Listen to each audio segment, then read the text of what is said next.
ISRO Aditya ఎల్1 machine గురించే. అసలు ఈ మిషన్ ఎలా తయారైంది? ఇంత గొప్ప ఆలోచన ఎలా వచ్చింది? అంతరిక్షంలో ఎన్నో గ్రహాలుండగా సూర్యుని మీదనే ఎందుకు పరిశోధన చేయవలసొచ్చింది? ఇలాంటి విషయాలన్నీ ఈరోజు సైంటిఫిక్ ఆఫీసర్ రవిరాజ గారు మనతో ఉన్నారు. ఈ విషయాలకి సంబంధించి అన్నీ కూడా అడిగి తెలుసుకుందాం. నమస్తే అండి. నమస్తే అండి. ఎలా ఉన్నారండి? I'm mindful. మీరెలా ఉన్నారు? బాగున్నానండి. Thank you so much. And అసలు ఇంత గొప్ప థాట్ ఎలా వచ్చింది? సూర్యుడు మనకి చాలా అవసరం.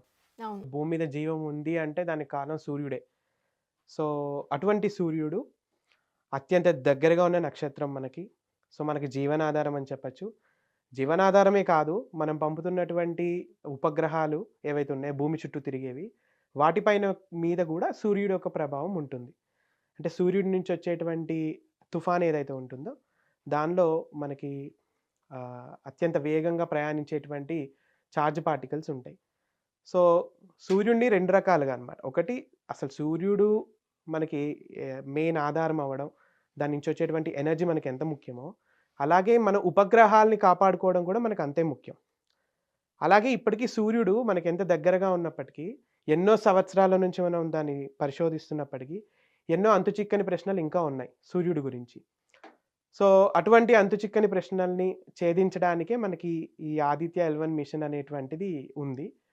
సో, దాన్ని ఇస్రో చేపట్టడం, అది లగ్రేంజ్ పాయింట్ ఎల్1 దగ్గర పెట్టడం అనేది చిన్న విషయం గాదు. సో, అది మనకు చాలా ముఖ్యం. అండ్ నిన్న మనం చూసాం సాయంత్రం లగ్రేంజ్ పాయింట్ ఎల్1 దగ్గర అది ఇంజెక్ట్ చేయడం ఓకే. జరిగింది. అంటే ఆదిత్య ఎల్1 మిషన్ గురించి ఎలక్సాండ్రీ అండ్ లెగ్రాంజ్ మిషన్ గురించి కొంచెం వివరించండి. ఇంతకుముందు మొట్టమొదటిగా ఆదిత్య ఎల్1 మిషన్‌ని అనుకున్నప్పుడు అంటే 2006 నుంచి మొదలైనప్పటికి అది లో ఎర్త్ ఆర్బిట్‌లో పెట్టాలనుకున్నారు. అంటే ముందుగా భూమికి దగ్గరగా ఉండేటువంటి ఒక ఆర్బిట్‌లో పెట్టాలి, కక్షలో పెట్టాలి అనుకున్నారు. తర్వాత అది మారుతూ వచ్చింది టార్గెట్. తర్వాత 2018, 19కొచ్చేసరికి దాన్ని ఫుల్ ఫ్లెడ్జ్ మిషన్‌గా కంప్లీట్‌గా సూర్యుడిని పరిశోధించడానికి ఒక అబ్జర్వేటరీగా తయారు చేశారు దాన్ని.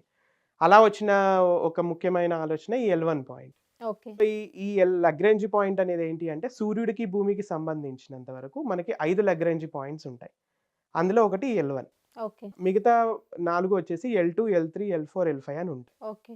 ఈ లగ్రేంజ్ పాయింట్స్ ఏంటి అంటే సూర్యుడి యొక్క గురుత్వాకర్షణ శక్తి, భూమి యొక్క గురుత్వాకర్షణ శక్తి అక్కడ బ్యాలెన్స్ అయి ఉంటుంది. అంటే ఒకదాన్నొకటి క్యాన్సిల్ చేసుకుంటాయి. సో, మీరక్కడ ఏది పెట్టినా అది ఎలాంటి ఇబ్బంది లేకుండా స్టేబుల్‌గా ఉంటుందన్నమాట. ఓకే. సో, ఈ మిషన్ అక్కడ ప్లాన్ చేయడానికి కారణం ఏంటి అంటే అదే. సో, అక్కడ మనం గనక మన శాటిలైట్‌ని పెట్టగలిగితే స్టేబుల్‌గా ఉంటుంది. తక్కువ ఖర్చుతో అంటే తక్కువ ఫ్యూయల్ ఖర్చుతోనే అది ఎంతో కాలం ఎక్కువ మిషన్ లైఫ్ అనేది పెరుగుతుందనమాట. సో, ఆ కారణం చేత దాన్ని చూజ్ చేసుకోవడం జరిగింది. అండ్ అంటే ఎలాంటి ఎక్లిప్స్ జరగకుండా అంటే ఎలాంటి ఇబ్బంది లేకుండా అనుక్షణం సూర్యుడిని పరిశోధించొచ్చక్కడ. ఓకే. సో, అలాగా ఉన్న భూమి చుట్టూ ఉండేదైతే ఏమవుతుంది? భూమి ముందు అంటే సూర్యుడి వైపు ఉన్నప్పుడు మాత్రమే పరిశీలించగలదు. అదే సూర్యుడికి అవతల వైపు ఉన్నప్పుడు చూడలేదు. ఇది అలా కాదనమాట. కంటిన్యూయస్‌గా ఎప్పుడు సూర్యుడినే ఫేస్ చేసి ఉంటుంది. అనుక్షణం సూర్యుడిని పరిశీలించడానికి వీలవుతుందనమాట. ఓకే. సో, అలా ముందు లో ఎర్త్ ఆర్బిట్ నుంచి మొదలై ఇప్పుడు లగ్రేంజ్ పాయింట్‌కి రీచ్ అవ్వగలిగాం మనం. ఓకే. అంటే అంతరిక్షంలో ఎన్నో గ్రహాలుండగా అంటే సూర్యుని పైనే ఎందుకు మీరు పరిశోధన చేయాల్సొచ్చింది? ఒకటండి ఎన్నో మనకి ఈ అనంత విశ్వంలో ఎన్నో ఉన్నాయి అవును. నక్షత్రాలు. కోట్లానుకోట్ల నక్షత్రాలున్నాయి. మన సౌర కుటుంబంలో ఎన్నో గ్రహాలున్నాయి. కానీ సూర్యుడు దాదాపుగా సౌర కుటుంబంలో మీరు నమ్ముతారో లేదో 99.8% సూర్యుడే ఉంటాడు. ఓకే. దాని బరువే ఉంటుంది. మిగతా మిగిలిన దాంట్లోనే మన గ్రహాలు గాని ఇవన్నీ గాని. సో, సూర్యుడనేది ఎంత పెద్దది, అది ఎంత ముఖ్యమైనదో మనకి దీన్ని బట్టి తెలుస్తుంది. అలాగే మనం ముందుగా అనుకున్నట్టుగా సూర్యుడు మనకి జీవనాధారం. సో, సూర్యుడి నుంచి వచ్చేటువంటి శక్తి వల్లనే మన భూమి మీద జీవం అనేది ఏర్పడింది, కొనసాగింది.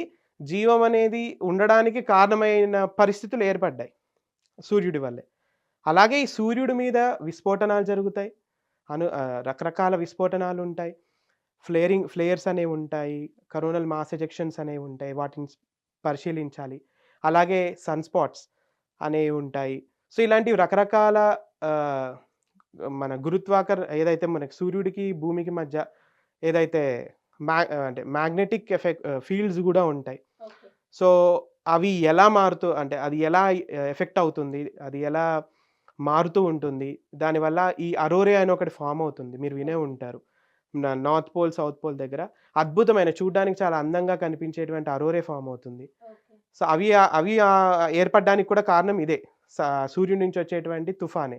అలాగే ఆ తుఫాను వల్ల మన శాటిలైట్స్‌కి ఎటువంటి ఇబ్బందుంటుంది అనేది తెలుసుకోవాలన్నా గూడా సూర్యుడిని పరిశోధించాలి.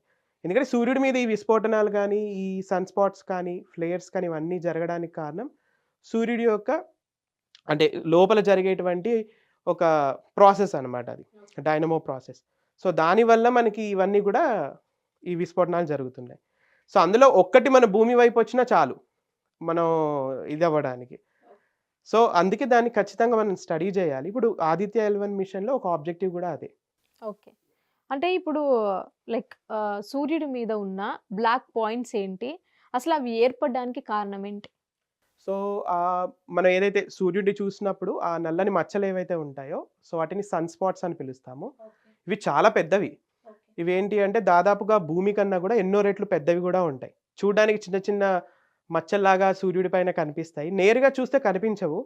మనం ఫిల్టర్స్ వాడి చూసినప్పుడు మనకు ఆ నల్లని మచ్చలు స్పష్టంగా కనిపిస్తాయి. అండ్ అవి స్థిరంగా ఉండవు. సూర్యుడితో పాటు తిరుగుతూ ఉంటాయి. ఒక దగ్గర మొదలై నెమ్మదిగా పైకి జరుగుతూ ఉంటాయన్నమాట.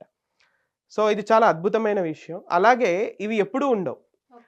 సో, యావరేజ్‌గా మనకు 11 సంవత్సరాలకు ఒకసారి ఇది మారుతూ ఉంటుందన్నమాట. ఒక 11 సంవత్సరాలు సూర్యుడు యాక్టివ్‌గా ఉంటాడు. ఇంకో 11 సంవత్సరాలు ఏమి ఉండదు. ఎటువంటిది ఉండదన్నమాట. సో, చాలా నిర్మలంగా, ప్లెయిన్‌గా ఉంటుంది. సో, ఎప్పుడైతే యాక్టివ్‌గా ఉంటుందో, అప్పుడు మాత్రమే మనం ఈ సన్ స్పాట్స్ అనేవి చూస్తాం. దీనికి కారణం ఏంటి అంటే లోపల జరిగేటువంటి ఇందాక మనం అనుకున్నటువంటి డైనమో ప్రాసెస్. సో, ఇప్పటికి మనకు తెలీదు నిజంగా ఏం జరుగుతుంది ఎగ్జాక్ట్‌గా లోపల. ఓకే. మనం అనుకునేది ఏంటి అంటే ఒక పాసిబిలిటీ. లోపల ఏముంది? దాని నుంచి ఏం జరుగుతుంది అనేది ఒక పాసిబిలిటీ మనం చెప్పగలుగుతున్నాం. అలాగే ఇదే కాదు సూర్యుడి ఉపరితలం పైన మనం ఇవి చూస్తున్నాం. కానీ సూర్యుడి పైన గూడా వాతావరణం ఉంది. మన క్రోమోస్ఫియర్ అని, కరోనా అని గూడా ఉంది. సో, అక్కడ ఎందుకు అంతటి తీవ్రమైన మార్పులున్నాయో కూడా చెప్పలేం. ఎందుకంటే మన సూర్యుడి ఉపరితలం 6000 కెల్విన్‌లుంటే సూర్యుడి వాతావరణం, బయట వాతావరణం ఏదైతే ఉందో క్రోమోస్ఫియర్ గాని, ఆ తర్వాత వచ్చే కరోనా ఇది దాదాపుగా మీకు 2000 మిలియన్ల కెల్విన్ ఉంటుంది.